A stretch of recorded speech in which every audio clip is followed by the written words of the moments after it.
Hello everyone, today I'm going to show you how I will test the injectors on my diesel 1.5 Renault Scenic. There is nothing wrong, at least I don't think so, but in any case I want to do this test and see what happens after it. To do it I will use the bottles here. So this is a travel kit or something like that, but I will modify it so that we can do the test. To do the test you need a fuel line like this. It's a rubber line and 4 millimeters, yes, and we need, technically by some instructions, we need 50 centimeters length of this for each of injectors. Instead I'm going to use 20 because I only have 1 liter here, so I think it will still be enough. We will measure the contents of each bottle and see how much is each injector leaking back to the system. I found the instruction here on this Renault forum, which is not fully complete, but it still helps. Yeah, basically the engine coolant must be at 60 degrees Celsius or so. The venturi on the pump should be blocked, which is basically, let me show you. So here in the engine bay we can see this is the return pipe of each injector, and it goes back basically to this, and I assume this is the venturi they are mentioning, because I don't see anything else that I need to block off from losing the pressure or something like that. So this needs to be blocked, and these need to go to the little bottles.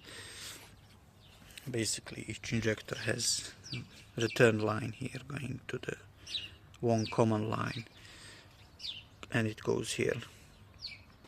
So right now I'm going to drill the holes, try to put the rubber hose in it, and then we connect everything to the car.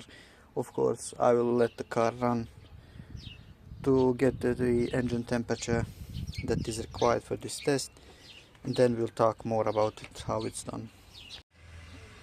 Now essentially I'm done drilling the holes. As I said, you need bottles, you need a rubber piece, a rubber hose, 4 millimeters in my case. In your case it might be different, and you might even need some different connections in order to attach this hose. But in this car, in this engine 1.5 DCI, I have older style injectors, and you will see how it fits. So I drilled the holes here. Now essentially cutting the rubber hose to 20 centimeters length and then attaching it here.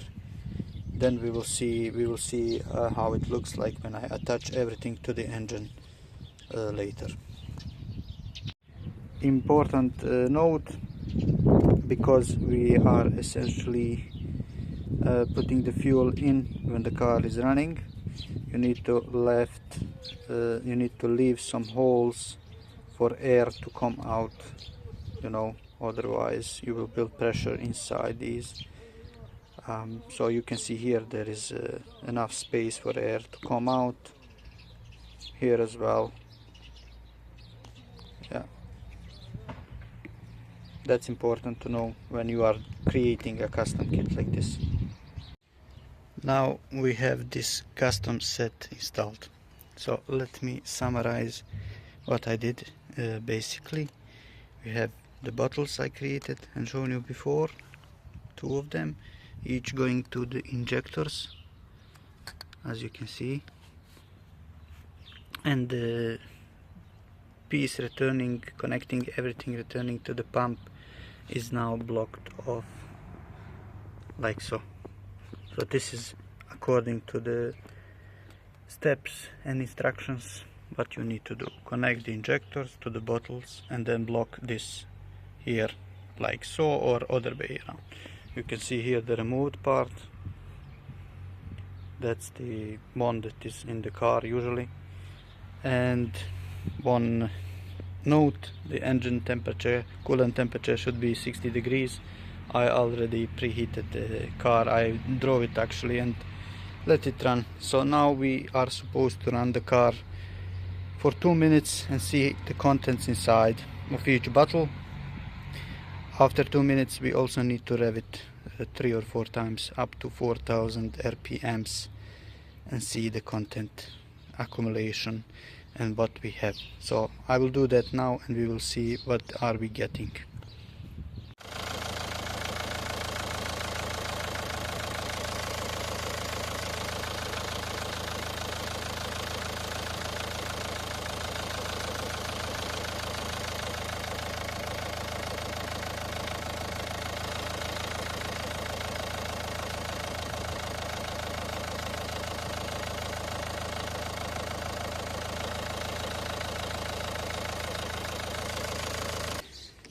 Now we can clearly see that something is not right with injector. I believe number 3 and 4. If we are looking from this side, I think this engine counts the injectors from this side to this. We can clearly see that there is much more fuel returning to the system than in the first two. I don't need even to rev it 4 times. We can clearly see that the difference exists. So here is the result. As we can see from right to left, I believe this is the order of injectors, so it goes 1, 2, 3, 4. Don't hold me for that claim, but I think it is like so. In any case, what did we learn? We can see that 2 injectors are pretty much working as they should be, and the number 3 and 4 are leaking much more. The test says let the car run for 2 minutes and then rev the car 4000 RPM 4 times, I believe. This for this specific car. For another vehicle it might be different. In this case we can see that the leak off is quite clear, the difference is quite clear, so there is no need to really push the test to the end.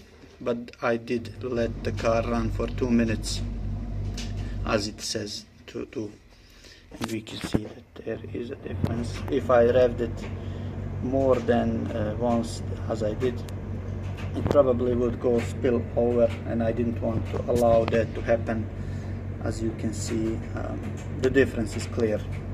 Something is indicating that the 2 injectors are not actually 100% doing well. This bottle is 15 milliliters capacity, and here we have like maybe 30, yeah, something like that. And in these 2 here it's much more even, so that means these injectors are just fine, but these need to be checked. I often use fuel additives, and right now in my tank I spent 30 liters of diesel with additive added before, and yeah, I think the solution for these 2 injectors is to repair them. I think that's everything for this video. I hope you liked it. You can see how you can create your own leak off test kit. For some vehicles you might need to have extra connections, like the plastic connectors that go on top of injector instead of like I have here. Mine have just rubber going in. But yeah, that's it. I hope you liked this video, and if you liked it, leave a like. If not, you have a dislike, consider subscribing, and I'll see you in the next one. Bye bye.